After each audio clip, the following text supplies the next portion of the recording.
Ayatollah Ali খামিনিকে জানাজা দেওয়ার জন্য কফিন বক্সের মধ্যে রাখা হয়েছে, সেই সাথে রয়েছে আরো 4টি বক্স। তাদের সাথে ছোট্ট একটি কফিন বক্স দেখা যাচ্ছে, যেখানে রয়েছে আয়াতুল্লাহ আলী খামিনির ছোট্ট একটি নাতনি, যার বয়স মাত্র 14 মাস। নাম হচ্ছে জাহরা মোহাম্মদী। সেই ছোট্ট মেয়েটির কি দোষ ছিল?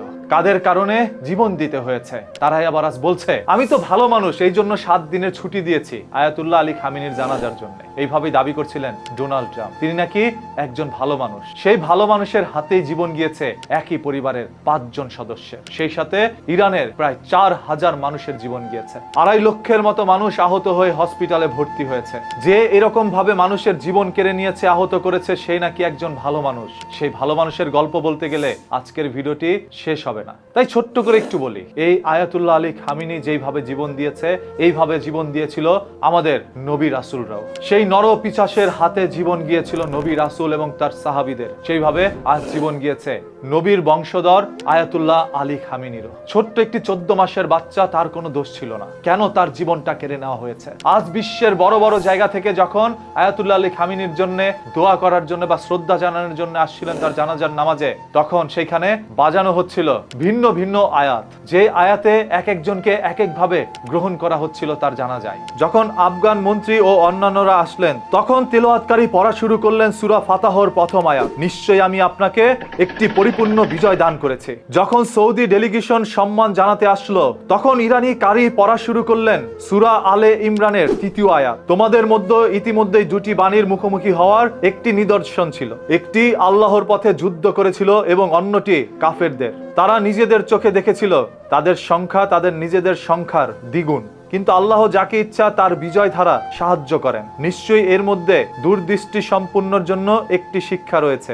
আর এই আয়াত শুনে বর্তমান সৌদিয়ানরা অনেক ক্ষেপে আছেন। তারা বলছেন আমরা গিয়েছি সম্মান জানাতে, আর আমাদেরকে করা হয়েছে অসম্মান। তবে সে আয়াত ধারা এটা বোঝানোর চেষ্টা করা হয়েছে, যখন মুসলিম দেশের বিরুদ্ধে কাফেররা একের পর এক অভিযান সংগঠিত করছিল, তখন মুসলিম দেশ হিসাবে সৌদি আরবের মানুষগুলো চুপ করেছিল। তারা আয়াতুল্লাহ আলী খামিনির পাশে দাঁড়ায়নি, তারা মুসলিম দেশ ইরানের পাশে দাঁড়ায়নি।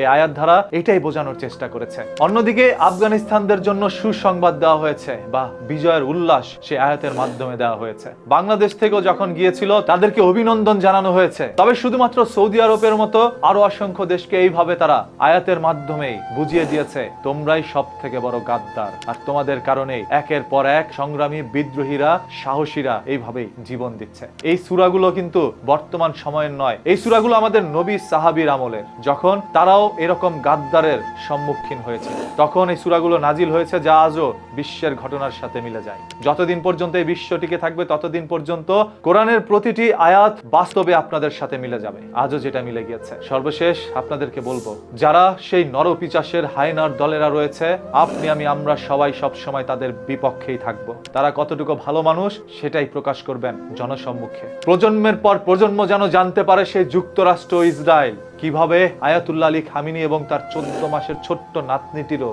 জীবন কেড়ে নিয়েছিল। শত শত হাজার হাজার লক্ষ লক্ষ কোটি কোটি মানুষের জীবন নিয়েই আজ তারা এই বিশ্বের সুপার পাওয়ারে পরিণত হয়েছে। আজ তারা এই বিশ্বের মোড়ল। আয়াতুল্লাহ আলী খামিনির সম্মান জানাতে যখন আফগানিস্তানরা আসলো, তখন আয়াতের মাধ্যমে তাদেরকে বিজয় উল্লাস জানানো হয়েছে। কারণ আমেরিকা সেই আফগানিস্তানের সাথে দীর্ঘদিন যুদ্ধ করার পরও হেরে ল্যাস লুটিয়ে যখন বাড়ি ফিরে গিয়েছিল, তখন সে আফগানরা ক্ষমতা নিয়েছিল আফগানিস্তানের, সেজন্যই তাদেরকে বিজয় জানানো হয়েছে। সেরকম ভাবে এই আয়াতুল্লাহ আলী খামিনি জীবন দিয়ে ইরানকে বিজয়ী করেছে। তাই মন থেকে তাদের জন্য আমরা সবাই দোয়া করব, সম্মান জানাবো, ভিডিওটি শেয়ার করে দিব, যাতে করে প্রত্যেকটি মানুষ এই তথ্যগুলো জানতে পারে।